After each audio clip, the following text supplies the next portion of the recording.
it's not like we're starting all over again. But I will note for the record that she was absent.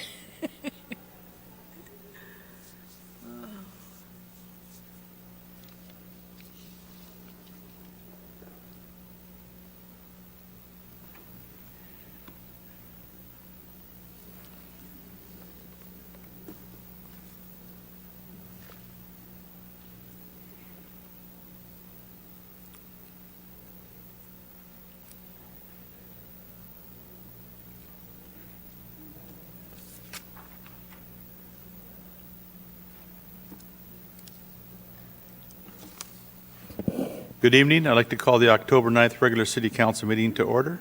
May we stand for the Pledge of Allegiance and remain standing for the invocation. Please join me for the Pledge of Allegiance. I pledge allegiance to the flag of the United States of America and to the republic for which it stands, one nation, under God, indivisible, with liberty and justice for all. It is good to recognize how different we are, our talents, our dreams, our backgrounds, our occupations. No one is exactly like anyone else. Yet, we can take these differences and mobilize them for the good of our Cathedral City community and move together toward a common goal. And I would like to end with this quote from former President Jimmy Carter and humanitarian on the celebration of his 100th birthday. I have one life and one chance to make it count for something. My faith demands that I do whatever I can, wherever I am, whenever I can, for as long as I can, with whatever I have to try to make a difference. Very nice. Thank you. City Clerk, may we have roll call, please? Councilmember Lamb. Here. Councilmember Gutierrez. Here. Councilmember Gregory. Here. Mayor Pro Tem Ross. Mayor Carnevale. Here.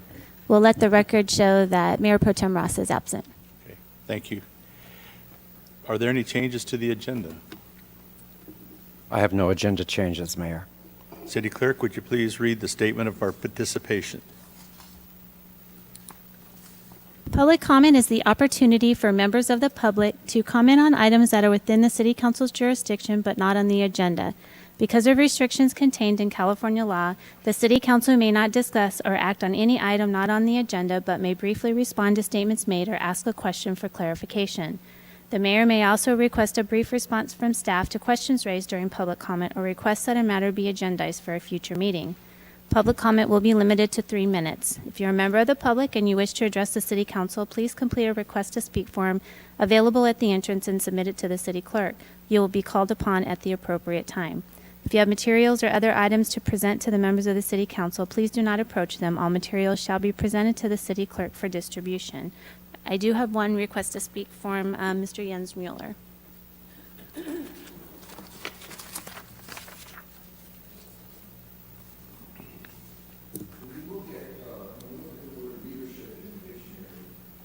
Oops. Come up. They don't come up. You have let the citizens of this city down with your 5-0 vote to raise our taxes. Mom and dads who can't go to the store without having to cut back, and you thought raising taxes on those families was appropriate. I wrote something in next door, and I'm going to read it now. It says, vote no on W. Cathedral City, we have the revenue. What we have is a spending problem. Council votes to raise our taxes while we burn money having our own police and fire department. And let me state one more time, I love our police and fire. It is not personal. It is not personal. Palm Desert, which outsources police and fire to the county, spends 56% of their budget on police and fire protection. 56% out the door. That's their cars, refurbishing their cars, everything, liability insurance. right? Mark, you realize that, 50%. But you didn't even go to Palm Desert to ask them. You just voted, oh, whatever Charlie put in front of you, here you go, let's go ahead and sign this. We all have to be on the same page, 5-0, raise our taxes. Palm Desert spends 56%. Let me continue. Cathedral City spends 74%.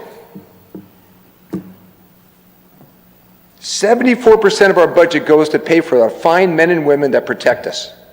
And they are fine. But this is unsustainable. It is unsustainable. We want roads. We want paved roads. Our children in this community want a Parks and Rec, like Palm Desert. We want a big park to play in.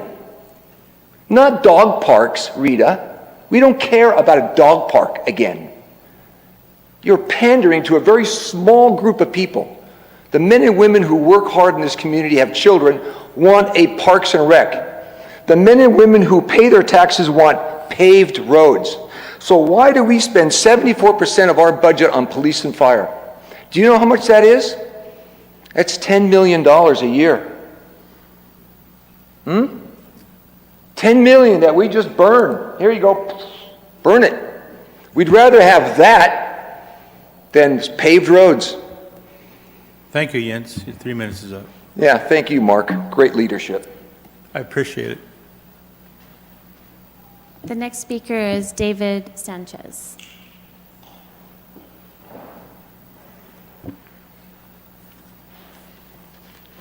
How are you guys doing? I'm here to bite your ear again. First of all, you guys supposed to call me last time I was here. You guys never did. Never did your job. Sorry, not biting your ear or whatever, but you guys never did. Other thing that I wanted to say, we don't want no fences in front of the house no more. Please, no more permits. Makes the city looks like crap. Last time when I was here, you guys were talking about how you guys go to communities, blah, blah, blah, but you guys never walk around your city. I mean, this, like the gentleman just said, the roads look like shit. People putting trash in front of their houses. Come on, guys. I mean, I know you, Mark. I know you. I know who you are. I know Ernesto here. I think I know this guy. I'm not sure. And I know she's running for re-election. I mean, you guys want us to vote for you guys. You guys want everything. But come on, fix the city first. Instead of you guys going to visit other cities, getting ideas from there, walk your own city and see what's wrong. I mean, that's, please, please. And like I said, no more gates in front of the people. Don't give permits for those, no more gates. It makes the city look like crap. I mean, I don't want to talk about the city manager here. Makes $280,000. When, like I said, the average people out here makes between $60,000 and $100,000 at the very most. I mean, you guys want people to vote for you? You guys want competition? I mean, you know, I mean, next year maybe people will run. I mean, and then maybe get somebody out here who'll do something. I mean, I know code enforcement don't do their job. Maybe give me a couple more minutes, Mark, please. No, you got another minute. So anyways, plus, you know, I mean, how should I say it? I mean, you know what they say, the squeaky wheel gets the grease. But please walk your city and see what's wrong. There's cars parked on the driveway they haven't run in about three years. I walk the city, I drive through my city. But since they're parked in the driveway, you guys don't do nothing. Put a notice on them. If they don't run in about 6 months, tow them away. I mean, it's just that makes the city look bad. I gone through La Quinta, I go through every city here in town, and they don't allow that. I mean, I talked to Ernesto last time, and you know, I know you guys have a lot of projects, but nothing gets done. I mean, I know how much, like the gentleman said, I know how much you guys spend and everything because I've been getting a little educated and all that, but please, no more gates. Like I said on that, walk your city, that's number 2, And no more garbage in front of the houses. That's what you guys have code enforcement for. That's why we pay our taxes for you guys to do your job. Thank you. Thank you, David. And please call me. When you guys say going to call somebody, please call them.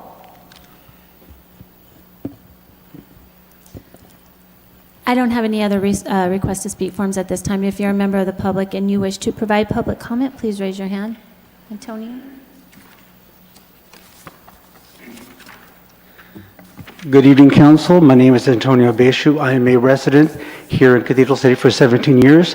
I live in the Panorama District, and there's a little misconception from the previous speaker that the council voted for taxes. The council voted to put it on the ballot. We, the residents, get to pick yes or no on this item. So that is the democratic process, and I just wanted to clear up that misconception. So I'm voting yes. So I think it's a great idea, and I think it's going to be good for the city. So thank you. Thank you, sir. Much appreciated. Are there any other members of the public that wish to speak at this time? I see no hands raised, Mayor. Okay, thank you. Council reports. We're going to start with Councilman Gutierrez. Thank you, Mayor. Good evening, everyone. Since we last met, I volunteer for the food bank, Find Food Bank in India. Staff joined me, and there was about 6 of us that went out there, and we completed 6 pallets in 2 hours.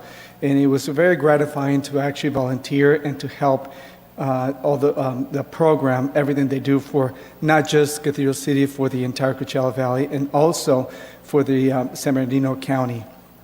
I also attended the Palm Springs Unified School District State of the District Address. It was incredible. The students did the entire presentation, and it was nice to see that all the students actually were involved, and they start to get educated, and they get tons of experience having their own presentations and actually providing all the information for the entire Unified School District. They danced, they talked, and each student took their time to actually present a segment of the information that they provided. Also, the students cooked all the food. The culinary students cooked all the food, they prepared all the food, and the food was excellent. So it was a great event to attend. The following day, I did a walk to school from Stater Brothers, Landau, and Vizcachino all the way to Rio Vista Elementary. It was actually really cute to see all the families and all the kids. All the police officers and firemen were there, and it was just so nice to see how a community comes together and walks with the kids. The kids were so excited. They had balloons, they had hats, that Mickey Mouse hats, and Councilmember Gregory was there. He took his dog, and many members of the public also took their pets. And it was just pretty much like a neighborhood walking all the way from Stater Brothers all the way out there. And it was a beautiful thing to see. The weather was a little hot, but the kids did not mind. They were talking, they were happy, and I can't wait to do it next year. I also had my agenda meeting with our city manager and assistant city manager. And we always, like I always mention, we talk about other issues besides the agenda that we've been talking about. For instance, we talked about an assessment district that's being completed here in our city, and other issues. Let's see. Okay. Now, events that are coming up. We're not going to meet till October, I think it is October 24th, and in the meantime, we're going to be having Battle in the Desert, which will take place here in an amphitheater. And if you haven't attended any of those events, they are absolutely exciting, they're thrilling, and the fighters do an amazing job. And I hope that our police department will not go against the fire department. I don't want you guys to get hurt. But they do an unbelievable job as well there. And let's see. This coming Saturday, I will be attending a small little rally that is happening down in the Coachella Valley. And And a side note that I talked about earlier in our study session is that our fire department is going to be having a pancake breakfast on Saturday. Everyone, the public is welcome to attend. They cook a delicious breakfast, and a lot of kids love to go out there, and they get on the fire trucks, and they get to take pictures with the firemen, and it's a beautiful thing to see. It starts, I believe it starts at 8 o'clock, from 8 to 10. So please go out there. I'll be out there, and I believe that the rest of the City Council will be out there as well. Now, we talk about expenditures and things that happen within our city that sometimes we are spending a little too much money, but these are some of the results. One of my former employees from the restaurant had a medical emergency 3 weeks ago. They called 911. The fire department, ambulance department showed up within 3 minutes, and they saved this lady's life. Of course, we have our own, Cathedral City has its own ambulance department, and when minutes count, they did count, and if the fire department wouldn't have shown up as soon as they did, this lady could have not been alive. And she will be attending the breakfast to thank the ambulance and also the fire department who saved her life. So sometimes we do talk about expenditures, but a lot of times money is money well spent. And that concludes my report, Mr. Mayor. Thank you.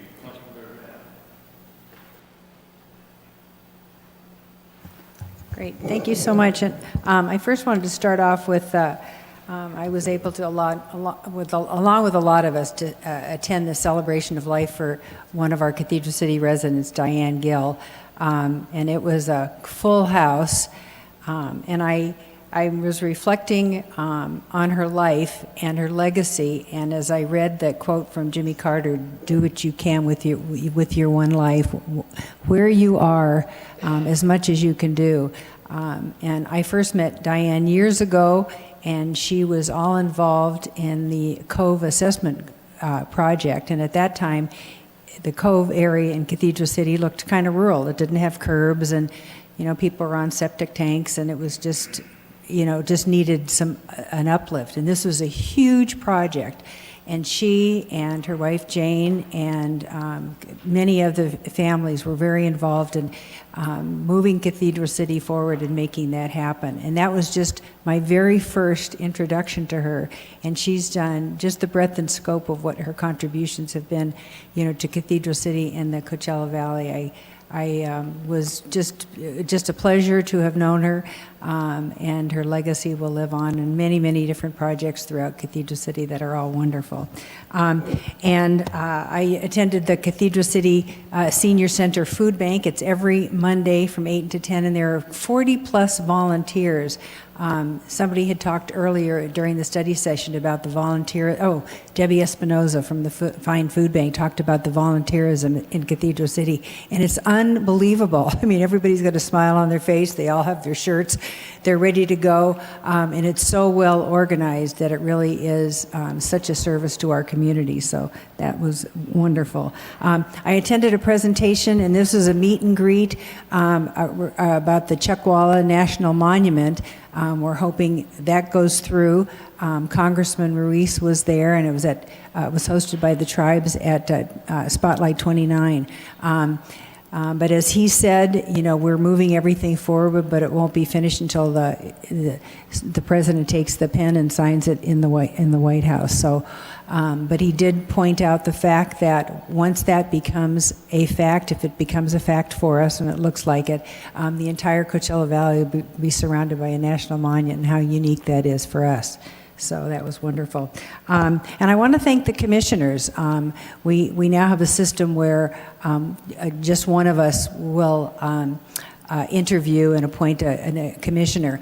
But just as a reminder that these are all volunteer positions. And we're going to have a presentation tonight about the Arts Commission and all the contributions they've made. And this is hours and hours of them reviewing grants and making decisions. And these are your friends and neighbors and fellow residents. Antonio Beishu's here, and he spends hours, for the parks and community events. It's amazing. This is all their time. So I really am so appreciative of that. And of course, I'm an old lady, and I do old lady things, and I wanted to remind you guys again, we have our new fall booklet, and it's wonderful, chocked full with all sorts of information. I had somebody text me about, when's the next shredding event? And so she got her booklet just that morning, but it was this last Saturday, and the next one's the first week in November. So take advantage of all this. I mean, we have concerns from residents that other residents aren't doing this and doing that and whatever. But there are so many services that the city offers. If people will just take advantage of it. So it's all in here, bulky item pickup, trash, any kind of computer, it's all there through Public Works. So please take advantage of it. And as far as resident concerns, I had a couple of people when I was dog walking this morning, they were appreciative of the Cove Crack Repair Project that's been ongoing, and somebody came up to me and said, I think would be really the icing on the cake is if we had a farmer's market, so that's something maybe we can look forward to going in the future. Anyway, those are my comments. Thank you. Right. So, thank you, Councilmember Lamb, for that update. I don't know what this focus is on dog parks on you. We have a dog park in Panorama. I think it's in my district. They're building a dog park in the new Esperanza Park in District 4. I don't know why the dog park focuses on you, because the one that we're looking at possibly in your district is way down the road. But I do want to say for the record is I believe that a large segment of the population of Cathedral City appreciates dog parks. I think we've proven that with the dog parks we have, and so that it's good that they're being included in our parks and our park planning, so in the defense of dog parks. All right, so, yes, a lot has happened since our last meeting on September 25th. As Councilmember Gutierrez shared, I was able to participate with him and our fire department and police department, and I want to thank them for representing and both for keeping the group of walkers safe. It actually kind of turned into a parade in a sense that there were so many of them, they spilled out into the roadway, so the police department was there representing, and they were able to keep them safe, and the fire department, of course, did the same with their fire engine. So I did.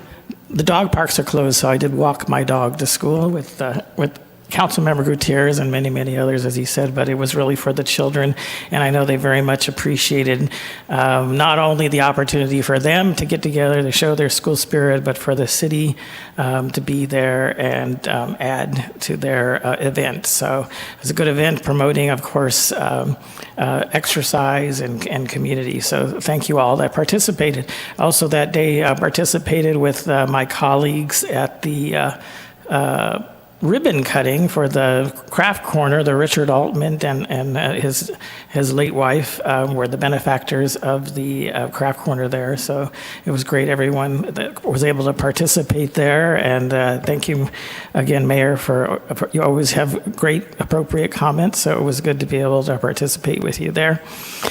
Then on last Friday, in a little bit of a lighter event, I did attend also with my dog, to the Stashtober event, and my husband. That was at the Luchador. It was a fundraiser for the Boys and Girls Club, and quite well attended by both local public safety personnel, local fire department personnel, but also personnel and family. It was really a family event from others. Again, a good fundraiser for the Boys and Girls Club. And speaking of fundraisers, last Saturday I also attended a fundraiser. This one was over in Palm Springs, but it was put on by the Reef Foundation. And it benefited Safe Schools, Desert Cities, charity near and dear to my heart.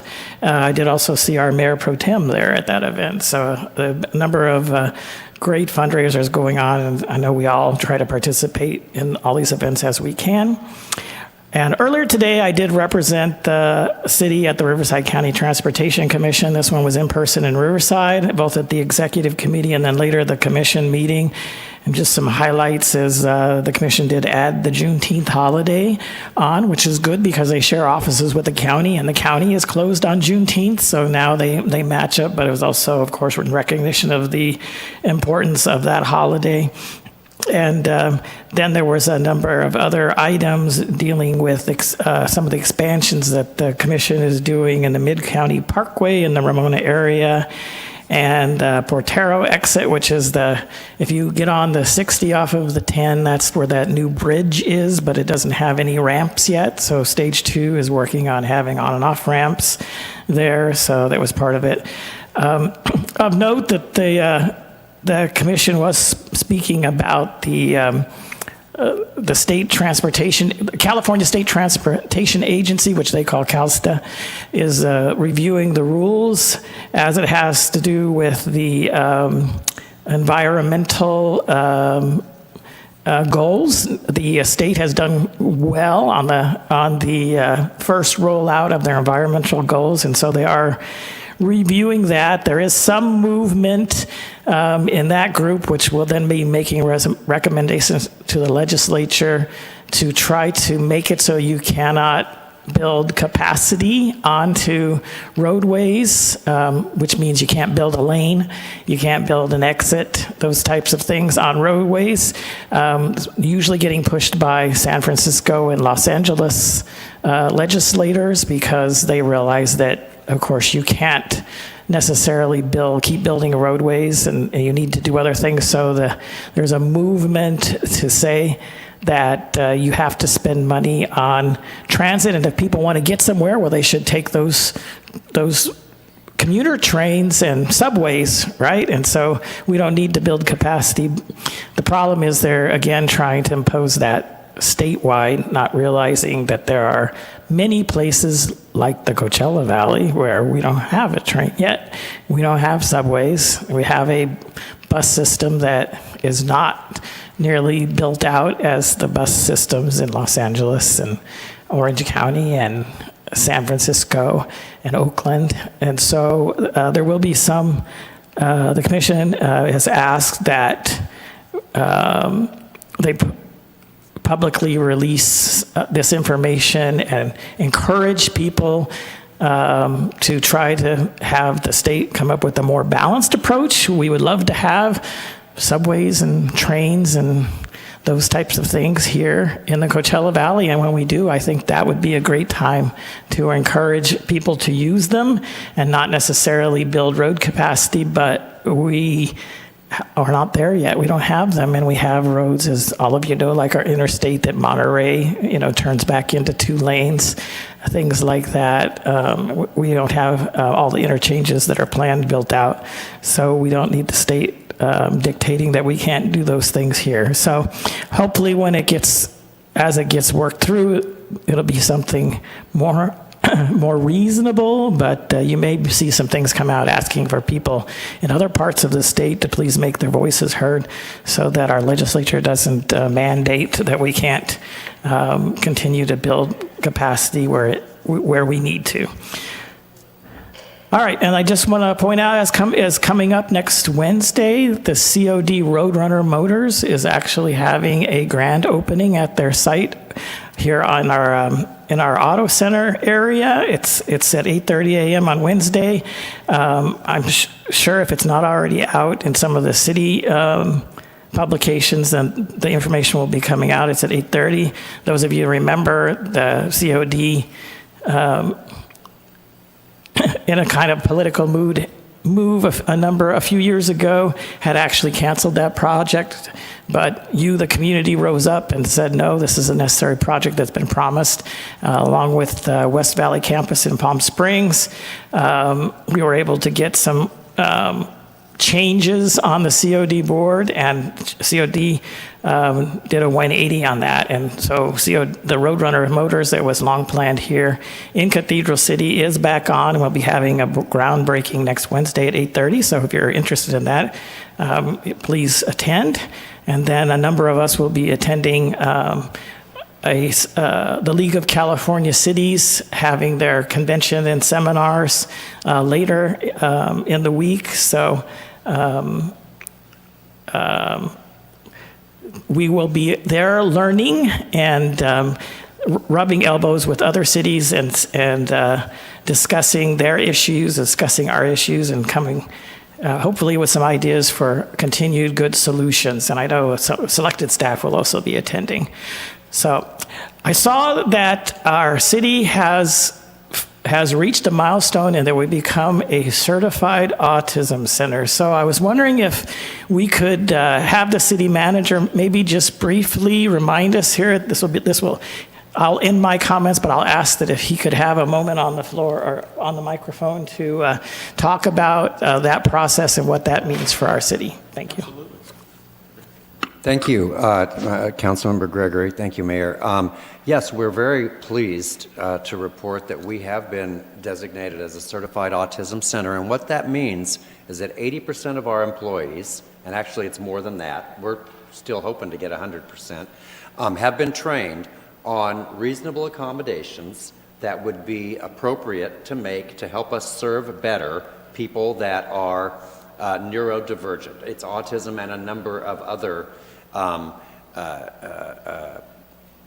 situations that cause people just to see things and experience things sensorily differently. And there's some simple and easy things that we can do to help us serve people better that have those conditions. So we're pleased to do that. I appreciate all the employees that participated in the training, and I hope it'll make a difference for our community.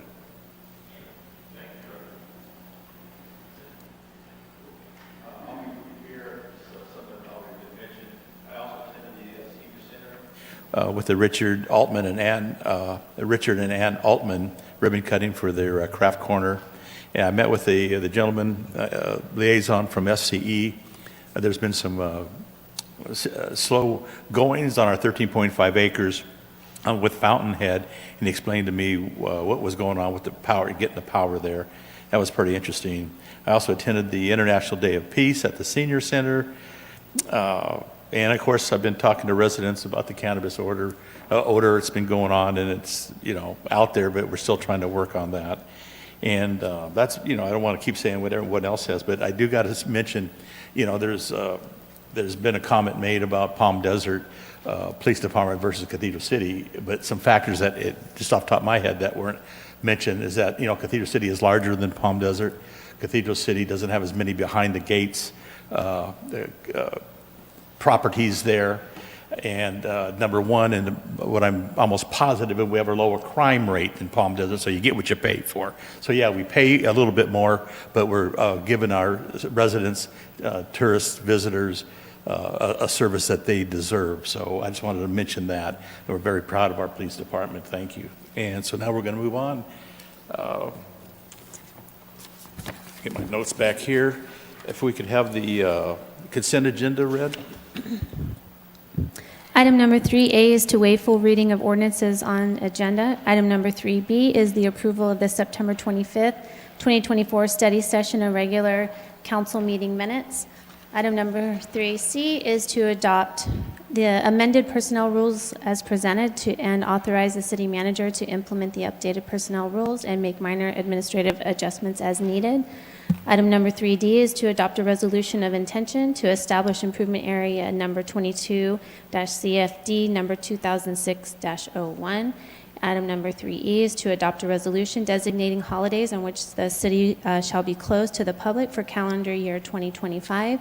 And item 3F is to approve a resolution rescinding resolution 2022-49 and adopting a conflict of interest code applicable to designated positions by incorporating Regulation 2, California Code of Regulations, Section 8730, the Standardized Conflict of Interest Code, as well as appendices in which members and employees are designated and disclosure categories are set forth. And that concludes the consent agenda. Thank you. Any council questions or comments? Public comment? I don't have any requests to speak forms for any of the items on the consent agenda, but if there's any members of the public that wishes to make a comment on any of the items, please raise your hand. And I don't see any hands raised, I have Mayor. a motion and a second.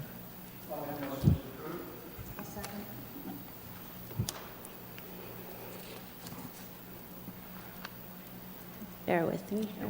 So we have a motion by Councilmember Gutierrez and a second by Councilmember Lamb.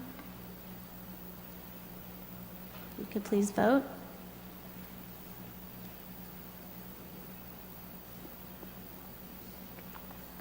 Councilmember Gregory, do you have a screen? But Oh. he pushed green, but, Okay, I have it. okay, So the motion carries all ayes. all right. Thank you. And before we get started, too, you notice that Councilmember Ross is in here tonight. She's not feeling well, and I just want to wish her good wishes and hope she feels better soon and gets back. I bet she's at home watching and wishes she was here, so, but, okay, item 5A, approve Public Arts Commission recommendations for awarding funding through the Community Grant Program. Good evening, Mayor, council members. So this item is a new program that the council authorized during this fiscal year. The creation of a grant program to be administered by the Public Arts Commission to fund arts education, performances, and other types of cultural events. Previously, this funding had been spent, and community members and organizations could come to the Public Arts Commission seeking funding through the Art in Public Places program. And during this past year, the council has made a decision to separate those funds out so that the Art in Public Places funds is really funding the capital expenditures for the purchase of public art pieces within the community. You've established a $20,000 budget for the grant program and then a $10,000 budget for the commissioners. And then also a budget for the maintenance of the city's collection. So the commission and staff were very excited to see the amount of applications that we received through this program. The application period was open from July 30th through August 30th of this year. There were 20 applications received by the deadline and one application that was received after the deadline. And of those applications, the total funding requested was $173,659. So a little bit over the budget that we had available, but I think also indicative of just the kind of talent and interest there is in bringing other events and cultural activities to our community. So that was really exciting. So on October 2nd, the Public Arts Commission held a special meeting to review those applications and to select applications to recommend for funding. And so as you can see from the number of applications, the amount, and the amount that they had available, it was a pretty daunting task for the commission, and I really commend the thoughtfulness that they all put into reviewing the applications, discussing the merits, and trying to fund as much as possible with the funds available. So the commissioners did try to honor meeting the full funding needs submitted into the application. So we had the majority of the applications requested $10,000. And in some of the discussions that the commission had was, they felt it was difficult to say, okay, if you ask for $10,000, I'm only gonna give you $2,000, unless there was a clear way to distinguish that. Like if they were going to, person applying maybe was going to do 5 programs, okay, maybe for 3 programs you could do something else. But they had some discussion about trying to, if somebody requested a certain amount of money, trying to honor that request. And then while it wasn't an identified priority in the grant application process, all of the proposed grant award recommendations in this first round will, in some way, at some level, have some component that engages Cathedral City youth. So at that meeting, the Public Arts Commission did vote unanimously to forward 4 applications to the City Council for consideration and approval. The first application is from the Cathedral City Peace Initiative, requesting $2,500. And this funding will be used to produce 5 peace poles, 1 for each of the city's elementary schools. And the Peace Initiative is working in partnership with the Palm Springs Unified School District and the Scrap Gallery to actively involve the students and artists at each school site to create the peace poles.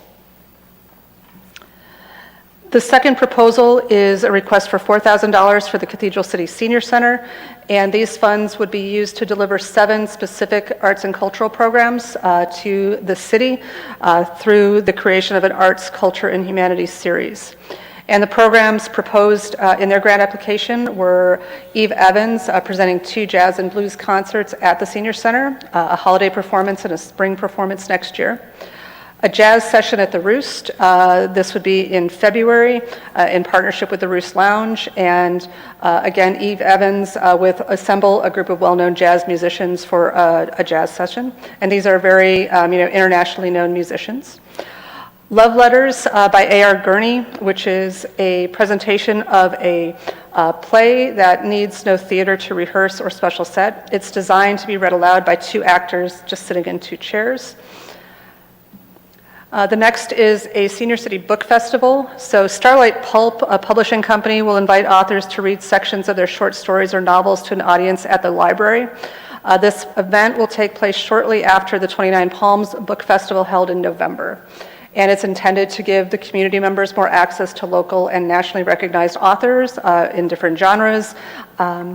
The next being a creation of a book club at the Cathedral City Senior Center and be open to all community members to come together to read some books. The first 2 books being proposed are To Kill a Mockingbird and Of Mice and Men. Both have been banned in several communities. These are not just, these are open to everyone. I'm sorry. The next is a senior art show. In the spring of 2025, the Senior Center would hold another art show, senior art show, with exhibits featuring 8 senior artists. This would be available, I believe, at the library. At the library, similar to what the Public Arts Commission is facilitating. And then Cinco de Mayo celebration, working in partnership with the Cathedral City High School. This is a cultural celebration with dinner, dance, and performances by the high school students. And it brings together multiple generations from our community to celebrate our local Hispanic culture. The next application is from Coachella Valley Classical Voices, requesting $9,950. And this is a new addition to the cultural landscape here in Cathedral City and is dedicated to bringing the art of opera and Broadway to a broader audience. Coachella Valley Classical will stage at least 4 performances of an adapted version of the children's opera Hansel and Gretel, based on the well-known Brothers Grimm fairy tale and composed by Engelbert Humperdinck. And this adaptation will also add elements sung in Spanish by classically trained bilingual musicians to enhance the experience for our community. And these performances will be held at the Cathedral City Library and Cathedral City Senior Center. And then lastly, there is a recommendation for $3,550, which is a partial funding request, to go to the Coachella Valley Repertory Theater for the production of 2 different productions. The first is Bully Plays, which is a youth outreach production centered around the issue of bullying. Cathedral City funding will support the next production of Before the Bell, which is a drama about a bullying incident on a high school campus. It's a 60-minute production. Before the Bell was written for high school-age actors by award-winning playwright, I'm going to do my best to try to pronounce this, Carrie Kazimierowicz-Trim, or something to that nature. The plays will be entirely produced and performed by high school students under the mentorship of CV Rep professionals who will work alongside the student actors. And then the second performance that this will go towards is the Theater for Young Audiences, which is an annual production hosted by CV Rep's Conservatory, dedicated to enriching the cultural landscape of young children and their families. This initiative serves the Valley as the sole professional theater offering, which is designed specifically for young audiences. And this year's production will be Snow White by Greg Banks, a captivated performance brought to life by 2 versatile actors portraying over 70 characters. So in total, those applications equal to the $20,000, and it's the staff's recommendation that the City Council approve the recommendations submitted by the Public Arts Commission to fund the grants through this program. The budget is already authorized for, sorry, I had the wrong fiscal year, 23-24. And this activity goes towards the Council's strategic goal of creating an embracing, inclusive community, and specifically addresses F3, promotion of additional community events and celebrations. Council, any comments or questions? So I just want to make sure to thank the commissioners, of course, for all of their hard work. I know that we have some here in the audience, and many of us have gone through some of these evaluations of grants of other types with a very limited budget and know how difficult it can be when you get some good applications. And so I know I looked through the applications, and I'm sure my peers did, and it seems like they picked out some really good ones and made some trimming. I know you spoke like the one that had was looking for some displays in the library, and We just purchased some based on the council's. right, you found you had already didn't need those, and so you were able to trim that one and able to help partially fund another one. But I also want to thank the applicants that took the time to fill out the applications. I know this was so difficult because there were many other good applications that I'm sure one could try to justify why we would want to support those programs. And I think in spirit, we do support most of the programs. There's a few that are probably maybe not appropriate for this type of funding, but the vast majority did seem to have some merit. So I know that just probably made the decision even harder for the Arts Commission. So, but I do want to thank those applicants for taking the time, and hopefully if they have continuing programs as we continue to roll this out for next year, if they feel that that the art funding is appropriate for them, that they'll try again. So, but I do think that this process is the best way to have the commission make those choices, and I think that the choices they made seem to have quite good merit. So I will support them. Thank you. One of the things that I think in seeing what the requests were, I've already spoken to Eric Besseril, who's our new Economic Development Director, who had some ideas about potential grant funding, and I'm going to also outreach to our grant analyst to see if there are other potential funding organizations out there that perhaps we can partner with to make the pool bigger. So we're going to, as we go into the next round of funding, which will start early into next year, probably February or March will be the next application process. We'll get on the normal schedule so that we'll be able to make the recommendations for funding before the next fiscal year, and so applicants will have a full year to do the program activities. But we're also going to research opportunities to try to find a bigger pool of funding to help support these kind of activities. So hopefully we'll have ideas to bring back to you. Yeah, and Raymond, very well said. I have to agree with you. I do agree. I like the whole collage of, you got youth and you got seniors, the Coachella. What I really like is the Coachella Valley Classical Voices. That's something new that came in there. There's a few other in here that's already been here on previous years, but I like to get new ideas out there. But I think they covered it really, really well, picked out some good choices, and I'll be supporting it as well. It really exciting, the bully at Coachella Valley Rep. I think that's such an important issue nowadays, and I'm glad they jumped on board. It's going to be showing that too. That's going to be interesting. So thank you. Anyone else like to speak? I just agree with everything that's been said, and I really want to thank the Arts Commissioners for taking the time to do this, because this is just a wonderful selection, and I'm very excited for this year. Thank you. It really makes Cathedral City great. Yeah. Am I right? I mean, working together like that. Good? You good? Well, and since I'm here to talk about the Arts Commission, and I'll just make a shameless plug that their other project for the Ocotillo benches, the 25 artists will be painting the benches this weekend, and then we are working on a grand ribbon cutting celebration for Saturday, November 2nd from 3 to 5. So mark your calendars, but more information will be coming out on that. Okay. Thank you, Ann. Public comment? I don't have any requests to speak forms with this item, but if you're a member of the public and you wish to provide public comment, please raise your hand. Sue, it's your last chance. You good? Yeah, you're welcome. All right, can I get a vote? Can I get a motion? And approval. Did you get that, Trace? I have a motion by Councilmember Gregory and a second by Councilmember Lamb. Please vote.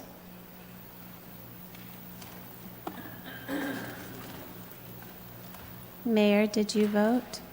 Oh, it went blue instead of green. There we go. And the motion carries all ayes. Okay. Social media strategic plan update. Do we have a staff report, Mr. City Manager? Thank you, Mayor. One of the things that council asked us to do through the previous strategic plan was to find more and better ways to reach out to people in our community. And one of the things that we've learned over the years is that, you know, the newspaper, our newsletter, Facebook works great for some people in the community, but there's big sections of the community that don't receive news and information from those sources. Other social media outlets are more commonly used. So we contracted with a consulting firm back in July to provide some training for Ryan and for members of our staff so that we could create a team of people that are equipped to help put that content out there and tell our story better to the people of our community. So Ryan's going to give you an update on how that went and what they're doing, and I think you're going to, well, if you're on things other than Facebook, you're going to start seeing some of those things as well. Ryan? Thank you, City Manager. Mayor, City Council, it's good to be with you. Yeah, really excited to talk about some of the strategic movement that we're making in the social media space, and the partnership and the workshop that we had with Civi Social, Sam Tolles, really just, I think, lit a creative fire. I think we really got a lot of great tools and really cool ideas to be able to promote the city and kind of tell different stories and do it in a way that is consumable to a wider audience. So I'm really excited to kind of detail some of that. You know, we did an audit at the beginning of this that I participated in with Sam. We kind of looked through what we were doing and what was working, what were just the general assessments. And so we were very active on Facebook, and I think we've upped that a little bit, you know, since I've been here a couple years ago. And then we were new to Instagram. We started that account probably about two years ago.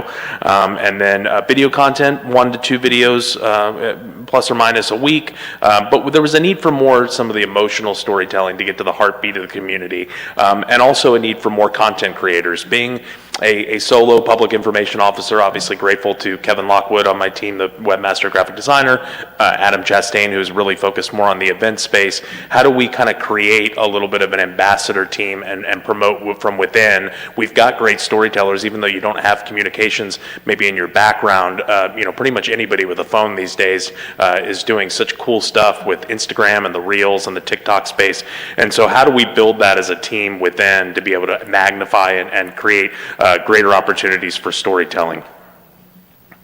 So the new strategy, Cathedral City, we're going to continue to endeavor to post more video assets to social each week. Hopefully you've seen some of those, and I've got some to show you at the end of this presentation. But posting will be done in accordance with optimal platform posting cadence. So really reviewed a lot of cool tools and analytics about, you know, what time of day people are most active, really getting into the numbers of how we can magnify and enhance engagement. Already seen major strides when it comes to that. We have added a TikTok account, maybe a little nervous at first, but I'm learning a lot more about the platform. It's not something that I use in my personal time, but I'm certainly putting my professional hat on, and now I've become, I would say, honestly, a TikTok fan, so thank you, Sam, for that. But, you know, we're going to dial down Facebook a little bit. We're still going to be very active there, and next door, we're going to really just kind of make sure we have targeted posts, maybe really just neighborhood city services, things that would be impacted, trash recycling. You know, the video content is not, next door is not really, you know, the king of video content. So really just making sure we're doing just more of the informational type updates and obviously storm communication. Excuse me, Brian. Yeah. Not TikTok, Nextdoor. Yes. You can do business or just personal. So, I think you have to pay for business. Are we paying for this? And so Nextdoor, we're not. We have a free public agency account. public So yeah. agency. So they have introduced some advertising. We haven't participated in any of that. I'm talking to colleagues, you know, both in the current state of my network of PIOs and then previously in Texas and Virginia. Haven't seen a lot of bang for their buck on when it comes to advertising on Nextdoor. So I think they're still trying to figure out what that looks like. But we're a free public agency account on Nextdoor. I'm not on it actually either, but I was years ago. And it has certain sections this? I mean, do we cover all of Cathedral City? Yeah, so if you're registered as a Cathedral City account, you'll be able to see our page and our content. What we can't do is go monitor what's being posted on other neighborhood accounts, because the thought of Nextdoor is they don't want governments being able to, they want to have a little bit of breadth of privacy, I think, for the residents to be able to talk amongst themselves. That presents some challenges from a public information standpoint, because you don't always know what some of the issues are. But fortunately, I've built a good network of folks that if they're in those neighborhood groups, they're pretty active, letting me know, hey, just wanted you to be aware of this issue that's coming out, and so how can we address that and talk to them, make sure they get the answers that they need. Okay, so this might be a question for the city attorney. If there's something on Nextdoor, what if more than two council members reply or answer on it? Does that break in any Brown Act of any kind? Are you replying as an individual, or are you replying as a council member? Well, Replying as you're a council member. And more than two council members get in a discussion, it will be a violation of the Brown Act. Okay, it's something that we might want to watch. Okay. Okay. We are, you know, I will say, you know, on the comments, I didn't include this slide, but when we met with Sam and Civi Social, kind of talking to him about the best approach, sometimes you can add more fuel to the fire by getting into the back and forths and really escalating, and I think we could look defensive if we get too much into the rabbit hole with that. So I usually try to answer with a fact if it's a question or something direct, and then after that, if it starts getting in the weeds, I really try not to go back and forth as much as possible. Right. So yeah, but great questions. Good luck. Yeah, thank you. Thank you. I appreciate that, Mayor. Increased activity on Instagram. Ryan, Yes, quick yes, question. council member. Quick question. I see Sure. that you have listed in here that we're stepping away from X, or formerly Twitter. Is there a reason why? Well, yeah, there's a number of reasons why. I think we, as a city, have never really been an engager of an audience on that platform. I think we've got about 200 followers. So I clarify a little bit. We aren't deleting the account or deactivating the account. It's just going to be a little bit more sparing when it comes to overall updates. But I think we've got 235 followers. Our engagement's really low. What I've found on Twitter and X now, the new branding, is that if you're a higher density municipal area, you know, kind of a metropolitan area, larger city with kind of instant kind of breaking news type updates, then you're going to get public safety accounts typically do pretty well there as well. But I don't see Cathedral City and some of the cadence of Twitter being kind of a merge there of a synergy. So I just haven't seen the engagement there. We've tried different ways. We don't spend advertising dollars on an account that has, you know, a couple hundred followers. So we're monitoring that. It just hasn't been very engaging, and with limited resources, trying to focus on areas where we're a little bit more active. Great. Thank you. Thank you. So increased activity on Instagram, which I think we've been doing a lot of, and we'll continue to ramp that up. A revised approach on YouTube. So we're going to try to do some YouTube shorts and take some of our long form content and make it a little bit more easily digestible and consumable there. Focus on personalized content, trends, and consistency. The good news is TikTok and Instagram have a lot of those trending kind of topics at your disposal, but we do have some tools now that I think will be able to kind of take a different look at that as well, and endeavor to create more content in Spanish, I think, which has been obviously a strategic plan item from you all as a council to find ways to reach our Spanish-speaking audiences, and so we'll continue to do that, and I'll show you an example of we're doing a little bit of that already. So we met as a group. We identified based on a survey. We wanted to make sure we had employees that were interested. This wasn't mandated or forced on anybody. We wanted there to be a passion there for helping to tell the story. But we had really great 2 weeks of workshops of just talking about what is Cathedral City's voice, what is our vision, what is our mission statement, obviously using the tools that you all have already adopted as a council and some of what we've adopted as a communications and marketing team. But we discussed the unique characteristics and shared values of Cathedral City. And what was really cool was to hear from employees that they're, you know, commending a lot of the great things that we all think of too as a staff. And so it's just nice to hear, you know, so especially the ones that live in the community and not just work here as well. It's nice to hear their perspective. But, you know, we are, you know, just kind of, this is just what the kind of the group assessment was, but we're a little bit of the aspirational underdog. I think, you know, driven to make progress and build community. Our city's work is about transformation through proactive and strategic efforts. We're an incredibly innovative city and collaborative. with. And I think we're really kind of meeting the moment, and which was Mayor's theme for the state of the city and building momentum and economic momentum. We're at that point of look at us now, and I feel like this kind of ties into through the great work that you all have done as a council, be able to seize that momentum in a storytelling way and get ourselves up to the task of being able to do that. So we came up with real possibilities, creating a brighter future for Cathedral City and its residents. Matthew Levy from IT certainly highlights a great example of that too, with some of our online services conversion, and just really being able to make sure anything is possible here in Cathedral City. So in consultation with the city attorney, Mayor, you brought that up, Eric Vail did meet with Sam and Civi Social, and we talked about updating our social media policy, which I'll probably bring to you all at some point forward with some updates there. Some of the major adjustments from a policy standpoint: communications directed by staff to facilitate better connection to residents, limit engagement, and some of those comments in social media that you were talking about kind of drive the conversation a little bit more to a direct message kind of format. And ensure that we have copyright parameters and updates to align with some of the new tools that we're using. We don't want to get caught with videos or pictures, and Eric did a good job of pointing this out, to make sure what we own is what we distribute, not taking from anybody else or violating copyright laws.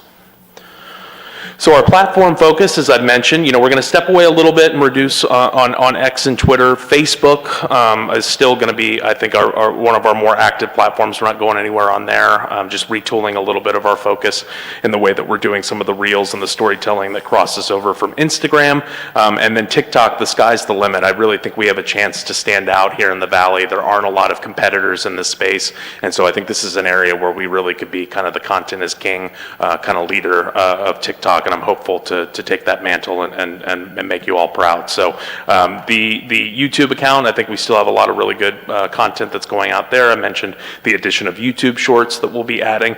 And then Nextdoor, just making sure we're really being very targeted. They don't like a lot of repeated posts, is what we've learned too. I've learned that for a long time now, of feeling like they're getting spammed by the city. So we're really probably once a week. And if it's a downtime in the summer, there's not as much going on, maybe that we'll reduce that to once every couple of weeks. So the storytellers. So we've got a great group of ambassadors. We're calling them social media ambassadors for the city. We had over 20 participants attend our story workshops. We got that down to a group of about 8 that's meeting routinely. We're meeting once a week for about 30 minutes. We're doing some team activities for video storytelling.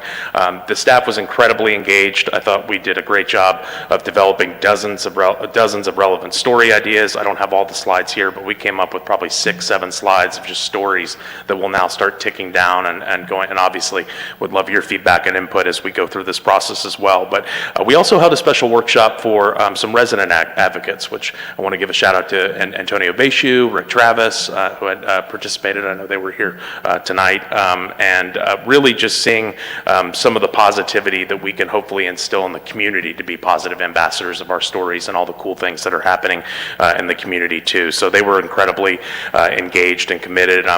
I'm already seeing them, they're sending me stuff, hey, look at what I'm working on, and so it's really, really exciting to see from a community standpoint how we can drive that positivity as well. Leveraging our staff to really explore more in the AI space. Kevin Lockwood on my team is really very engaged and interested on that topic, and has helped from a design, and he's even doing some video editing for us now too with the YouTube Shorts, so doing a great job there. But it's critical to encourage creative output so content cadence can be increased. So as we do this more, we will know what works, we'll know what doesn't, and then we can kind of adapt as we continue to go on. So this is a lot, but I wanted to show you that we are going through an actual process here. I will be doing most of the editing, finishing the video. We have a share file drive now where everybody from this ambassador group is dumping the content in. They have asked in some cases to edit themselves. I'm letting them go with it and having some creativity, but I will kind of be that balance of being able to make sure we keep a polish and a finish on the content that we're all proud of, and then scheduling and posting, and then the analytics refinement, all of that will be held up by the communications team. But the creative team now of about 8 is doing a lot of really great work in the ideation and the creation space in particular. And then just wanted to kind of give you overview, I mean, communications, the 27 hours a week, that hasn't changed much. I mean, the dedication to communications and the work is probably much more than that, but this specifically on the kind of new tools that we're using, this social media creation, being able to spend at least 27 hours a week on that. And then I've set aside time on my calendar to be able to make sure I have some of that creative time as well, in addition to all the meetings and all the exciting stuff that we have going on in the event space. The creator space, about 15 hours a week, but that's across 8 people. So the commitment is really minimal for the return on investment that we feel like we're already seeing. And then some of the stakeholders that I mentioned out in the community, being able to provide really cool content to tell all the cool stories that we have going on in the community, and the incredible services that we continue to provide. So with community engagement, CiviSocial recommends leaning into a test and learn strategy. I'd definitely say that we're in that first 3 to 6 months phase of the implementation. So that's currently underway. Hyper focus on new engagement and sentiment, trying out a lot of new things on TikTok and Instagram. You mentioned the autism certification. They did it a day earlier than we were expecting, but I did finish a video with our city manager putting our certification sticker out there today. So we went ahead and got that out. It's not in the presentation, but if you wanted to take a look at that, it's on our Instagram, Facebook, and TikTok. And the voice, using it to determine what to make and to keep consistency. So as we find out through this ambassador group who's really good on camera, who likes doing that side of it, to have some more diversity in the voices that we're highlighting and the faces that we're highlighting here in Cathedral City. And then as we move into the second phase of storytelling, which will be post 6 months, we'll have a better sense, as I mentioned, of what's resonating and what's working. Utilize kind of the learned proactive storytelling, and there'll be a hyper focus on new engagement and sentiment, and then use the context behind your storytelling. And this was a really good piece of wisdom that Sam provided. Use the context behind your storytelling to reinforce it. And so, just because somebody saw something on one platform doesn't mean they saw it on, Facebook or everybody's looking and consuming news in such a different way now that we really have to be able to run the gamut as far as the ways that we're active. And so we're going to try to do that as best as we possibly can. But you have to be adaptable. I'm sure 6 months from now, I'll be talking to you about a new platform that's now gained a lot of momentum and users and subscribers. It changes really, really fast. TikTok being on the scene for the last few years is a good example of that. And we've seen some fade that haven't had Threads, which is not really as active, but is new. So we have to really, just because something new comes along, we have to see it, make sure that it has a little bit of testing power before we invest resources as a smaller team. But there will be positive and negative surprises along this journey. Do not fear failure. I've learned that a long time ago in this job, but it's the most important component of this journey. And I've really instilled that in the team, that if we try something and it flops, or if it's not very good, as long as it doesn't put us in a bad position, then we're going to continue to try to take a new stab at it. So I think apologize, move forward, but we don't want to freeze and retreat. And so we're going to have a lot of fun with this new creative vision that we're installing. So with that, I wanted to kind of show you a little bit of the work that we are doing and some of the videos that we've already yielded through this program. A mixture of collaboration with the social media ambassadors team, but we've also recruited, as I mentioned, Charlie and a few others to be participants of this. So I wanted to kind of show you some of the videos that we're working on.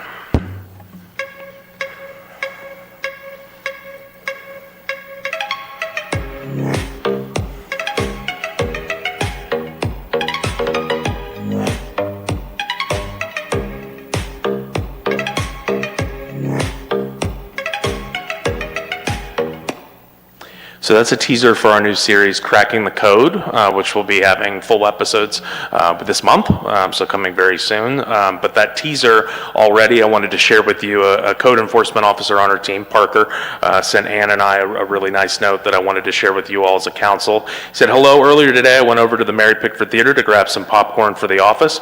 When I entered, I was greeted by the ticket taker, Juan, who asked me," and I know Juan, so I feel like I'm okay being able to say his name here, but who asked me how work was going with the city. And what I did, I told him that I work in the code department and I was a code enforcement officer. Juan's immediate reaction was, "Oh yes, I saw you guys in that video. I think it was called Cracking the Code." This led to a great conversation with Juan about what code enforcement does and our goal as a department to educate the residents of Cathedral City on the city municipal codes. It was awesome to see the PR work the city has done to lead to a positive interaction with a member of the public. I just thought I would let you know the Cracking the Code video is already paying off in a positive way. Thanks. So that's just just a teaser. We're just getting started. So if we're getting some of that feedback, I think externally it's important to point that out, that it's resonating with the community, but it's also important to point out that it gave some pride to a code enforcement officer too. And so those guys work hard, as I know you all are aware of, and I've gone on some ride-alongs with them, and so we'll continue to get some good video out of being able to help educate the public about what they're up against and how you can help keep the city beautiful and be a part of that process. So it's National Hispanic Heritage Month, and so we had a potluck recently where all of our countries were represented. It was an internal engagement event. This is one of 2 videos that we'll have commemorating National Hispanic Heritage Month with a cameo from Lydia and our HR team. We're here for Hispanic Heritage Month, and I'm representing Guatemala. I think definitely that family feel, that, getting together in the kitchen, and of course for me it's like learning from my mom and passing down those generational recipes and how grandma made it, representing our culture wherever we go. Sometimes I'm first generation here, so I know a lot about my culture, my background, everyone in Guatemala, but my kids are now here, second generation here, and it's important that they also learn where we came from and our traditions and our customs. So we just want to make sure we keep that going.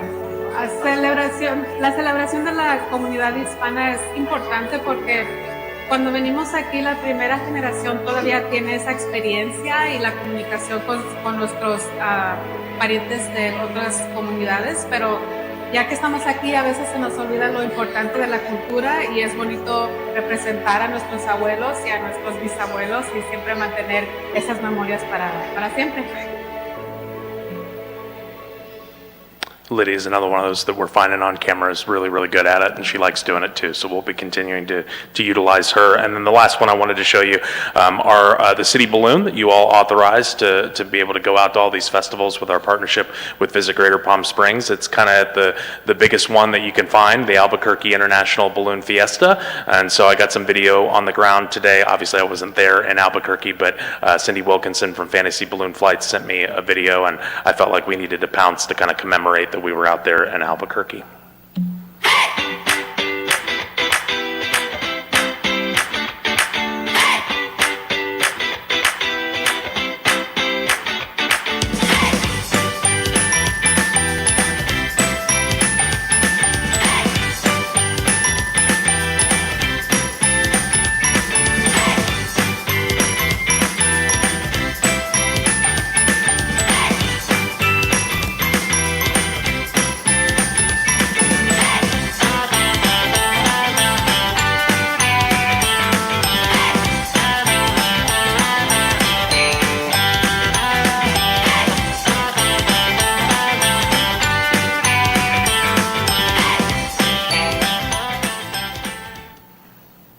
There's a little taste for you, and I'll answer any questions that you have. But we're really excited. I want to thank Sam and the Civi Social team, but I think we're off to a really great start with this new strategic plan. I don't see any council comments up here right now, but this is great. Like TikTok is worldwide, so since we're international, somebody in Sweden will be watching here in Cathedral City. It's very, very important. Yeah, I guess I'm good with it. Social network is very, very popular. So Absolutely. I'm just going to wish you best of luck with it. And, yeah. Thank you, Mayor. And the cost is good too. I mean, it's not that Yeah. expensive. So Absolutely. Thank you. Council? I just wanted to say, when we were doing the short-term vacation rental, that whole process, and they said that the average age of the Cathedral City resident was 37. That's a big difference. So having something, have this vehicle that you've spent the time on, and our team is, to make it appealing for them to be involved in the city, brilliant. Thank you all. I appreciate it. Raymond, anything? You good? You good? Thank you. Councilmember, good? Yes, Ryan, what Sure. you're doing is wonderful. I think that we have to jump into what the new generation is doing. And one of the things that I'm really excited about cracking the code, as a matter of fact, David Sanchez here, that he's been talking about code enforcement. Maybe we can educate our residents and to let them know what the most common code violations are, and hopefully they can start to change their ways and beautifying our city. Another suggestion that this gentleman said as well is if we can come up with a video to actually play the day before or the day of the meeting to invite residents to attend the meeting. As a matter of fact, Mr. Sanchez here sent me a flyer that the city of Desert Hot Springs sends to all the residents, making them alert that there will be a council meeting, and it's an invitation, not just a council meeting. It says you're invited to a council meeting. So it'll be nice to let them know, and especially if it's a short little video. From what I can see is the videos are only about 30 seconds or so. Yeah, usually under 90, but there'll be some that we'll try to go no longer than 2 because it's attention spans and research, it's smaller and smaller. So absolutely. But yeah, no, appreciate that feedback. That's a great suggestion. Also doing something like you did, doing some of these in Spanish as well, because it's great when people come out and actually attend the meetings and they get to find out what we're actually talking about and voting on. So Absolutely. I appreciate it. Thank you, Councilmember. Thank you all. Yeah, that's pretty exciting, but yeah, I would, on the cracking the code, I hope that the code compliant officers are not smiling as they're giving people tickets. We won't get involved in too many actual incidents, but, and yes. We want them to enjoy their job, but, council comments? Appreciate that. Or public comments? I don't have any requests to speak forms for this item. If you're a member of the public and you wish to provide public comment, please raise your hand. Mr. Sanchez? Thank you, Ernesto, for bringing that up. Thanks, Ernesto, for bringing that up. And I just wanted to ask you one more question before I leave. Are you guys going to follow up on what I said, please? Or are you guys going to just forget about it? We take everything into consideration. Excuse me? We take everything into consideration, but this isn't a question-answer comment. Well, no. But So we take everything to heart here, honestly. okay. Well, like I said, they told me they were going to call me last week. They never did. Yeah. Or like 2 weeks ago when I was here. And I understand what you say, Mark. But I'm just saying, please follow up, okay? And you guys have a good evening. I got to head out with my family, but you guys have a great evening, and I'll see you in 2 weeks. Okay. Any other public comment? Is there any other member of the public that wishes to provide public comment on this item? I see no hands raised, Mayor. Can I get a motion and a second? This is actually just a presentation, no that's it. formal Okay, action. Hello. Wake up here. We'll get going here. Okay. Okay, this is for presentation and comments only. There's no formal action required. Thank you, Council. C, Sphere of Influence, Fiscal Impact Analysis Update. May we have a staff report, please, Mr. City? Yeah, thank you, Mayor. When we presented the report of the fiscal impact analysis of the Sphere of Influence area, often called Thousand Palms, but it's bigger than just that, you asked us to follow up every few months and just kind of keep track of what was changing in the area so that we could stay abreast of that. So that's the purpose of tonight's update. Andy?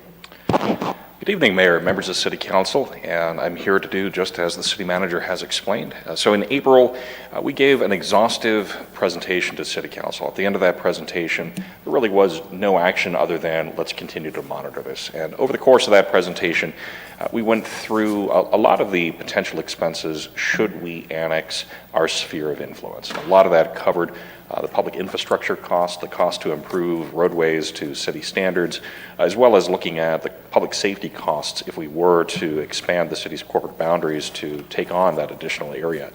One of the spaces that we didn't cover a lot, though, was electrical service delivery within our sphere of influence. We acknowledged in the staff report that the Imperial Irrigation District provides service for those areas east of Bob Hope Drive, but we didn't delve into that into much detail. And in preparation for this presentation actually was the All Valley Mayor's Luncheon, and some of the research that we were doing ahead of that really called attention to some of the challenges that the cities of Rancho Mirage, Palm Desert, and Riverside County are having with development in that area within the Imperial Irrigation District. Notably that there is a lack of power and that new development projects that are coming forth in those service areas are being conditioned to provide a new substation. And that new substation has a $25–30 million cost attached to it, which clearly is more than any project can sustain on its own. So over the last few months, those agencies have been working together to devise a solution to partner with the Imperial Irrigation District to bring online a new substation in the Thousand Palms community off of Cook Street. So there are multi-party agreements that are in negotiation right now with the cities of Rancho Mirage and Palm Desert, Riverside County, and multiple private landowners that would catalyze the development of a new substation to serve that area. Now, cities of Rancho Mirage and Palm Desert are participating so as to reserve power availability for those communities. There will be power available for Thousand Palms, but I think what is interesting as part of this is that there are long lead items associated with the construction of this new substation, and these agreements are seeking deposits for the funding of those long lead items, and that once these agreements are executed, once that funding is available, it still will be 24, 30, perhaps even 36 months before that new substation is online. And that is posing challenges for development projects that are served by IID in those areas. There are delays, there are some challenges with those projects, but we are aware of these multi-party agreements that will benefit those cities and some unincorporated projects within the Thousand Palms community. The cities of Rancho Mirage and Palm Desert each are contributing $5 million towards that substation. So for this council, its awareness, its understanding of some of the service challenges within the Thousand Palms community. That was not one of the areas that we focused on in that April presentation, but it is illustrative of some of the challenges of bringing urban level service to areas of the unincorporated county. And should the city consider or pursue annexing that, that may be something that we have to approach or consider at that time that we annex that community. So for now, we're continuing to monitor projects that are underway in the unincorporated area within our sphere of influence. We're continuing to monitor the discussions with the Imperial Irrigation District, and we can continue to report back updates. But for now, that is the update that we have to share to City Council. Excellent, thank you. Council comments or questions? No, go. So are these agreements still in the works, or have you actually seen some of the details of what some of the cities are doing? Are they just donating the money to No. I'm going to say, I bet. So there are engineering and procurement agreements that are for essentially the deposits for those long lead items, and then there are funding and reservation of capacity agreements. Those are the agreements with IID. The cities of Rancho Mirage and Palm Desert are approaching the funding a little bit differently. Palm Desert is looking at a CFD so that they would be fronting the deposits, they would be fronting that funding for IID, but seeking reimbursements through the CFD. Rancho Mirage is pursuing a similar mechanism to seek reimbursement from new development that comes online that would be benefiting from that substation. And IID is unable to do this because they don't have the money, or they just don't? I mean, is there any thought, is it just they don't have the money, or they just don't want to spend it on that area? So we haven't asked IID that question. We did reach out to IID. We did confirm all of this information with IID that they're continuing to issue will serve letters, but conditioned on the delivery of a substation. The impression that we are getting from the Rancho Mirage, Palm Desert staff reports is that but for this funding, the substation wouldn't come online. So I think there is a drive to get the funding for the long lead items to place those And the reason I orders. ask is I haven't been following it super closely since we don't have IID in Cathedral City. But, you know, there's the upcoming governance issue and the end of their franchise, if you want to call it, or their ability to control the power in that area. And I know there's been hearing things about a joint powers authority and some of the other things some of the other cities are doing, which seem interesting, but so I just was wondering if they just don't want to invest in this area because it has an uncertain future, or if we have a feel for that. I don't want to speculate on the reasoning so much, but I think there is interest in all of these parties in providing a source to fund those long lead items, to collect those deposits necessary in order to stimulate the production, the development of this substation that would serve all of those areas. Okay.